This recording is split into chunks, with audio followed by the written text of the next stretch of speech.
Hey, Pastor Josh here. We are reading 1 Peter chapter 2, verses 19 and 20. I want to encourage you to do something very odd. I want to encourage you to not waste your suffering. Don't waste your suffering. That phrase is not unique or original to me.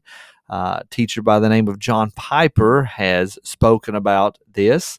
And here is the thought process behind don't waste your suffering is because you're going to suffer. I'm going to suffer. It's just a fact of life. There are going to be big problems that you're going to encounter. And so, as we read these two verses, we need to realize that there is a way to approach our suffering. Now, Peter specifically is talking about Christians being punished for doing the good thing, for suffering for doing good. That's what he's talking about. He's saying you need to suffer in a way that honors the Lord. But I really think the same principle applies to all of our suffering. So we want to make sure that we don't waste our suffering. We have to walk a path many, many times, and we want to make sure we walk it in a way that gives honor to God. We want to walk it in a way that will cause us to grow closer to the Lord, in a way that will cause us to be used by the Lord. So don't waste your suffering. It's coming your way, so don't waste it.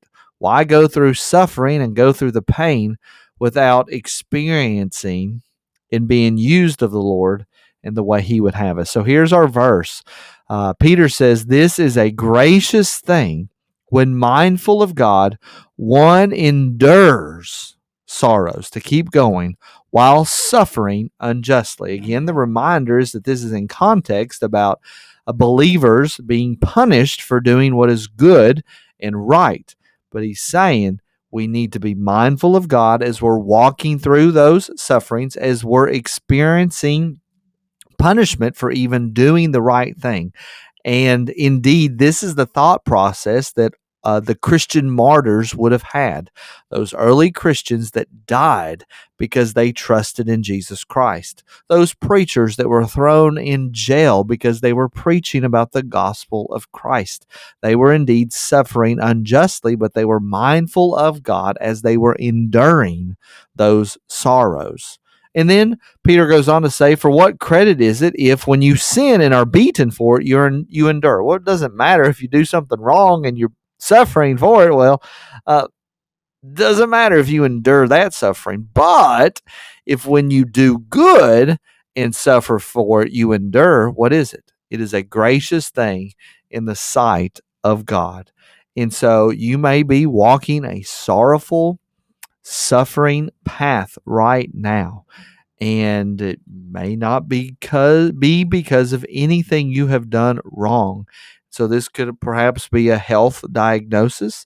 This could be something that has gone on in your business or in your industry, in the place that you work at, that's suffering in this way, not because of anything you did wrong or lack of paying attention. No matter what the suffering that you may be going through, it is a gracious thing in the sight of God if you are mindful of God as you walk through that suffering. Indeed, don't waste your suffering. God wants to teach you things. God wants to use you. And most importantly, God wants to grow close to you as you walk this path. I pray that has been a blessing to you, and I'll see you all in the next video.